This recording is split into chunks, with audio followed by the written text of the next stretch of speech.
Well, it depends on what you mean by win. To me, the purpose of going into Afghanistan was to capture and kill Al-Qaeda terrorists and to get them out of a secure base. We did that 8 years ago. But the argument so is that now if we left now, they would get now that base we're doing back. this kind of pseudo country building stuff. Well, let's leave that to the U.S. Agency for International Development. Let's not have 100,000 of the best trained Army, Navy, Air Force, and Marine Corps men and women over there. Let's leave the nation building to the U.S. Agency for International Development.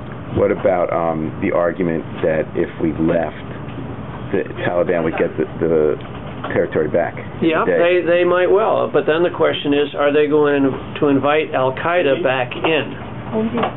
You know, they recall what happened the last time they refused to cooperate on dealing with Al-Qaeda. So, Rob, are you saying that wouldn't be necessarily a bad scenario if the Taliban's back in power? I think that power is frequently shared in countries like this among the different entities.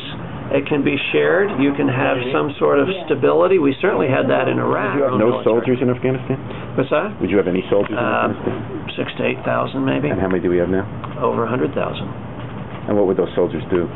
Just what I suggested, advisory, certain types of security training, these sorts of things that we do in other countries around the world. I can agree with this, that it's okay if the Taliban's in power as long as they're not tied to Al-Qaeda. I said it my way.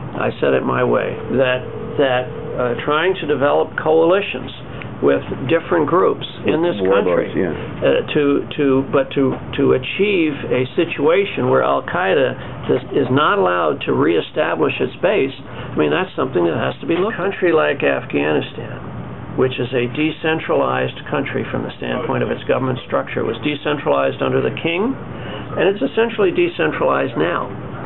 That the different power structures may have to share power to proceed, and that the sharing of that power may involve some elements of the Taliban, just the way the sharing of power in Iraq involves some of Saddam Hussein's former people.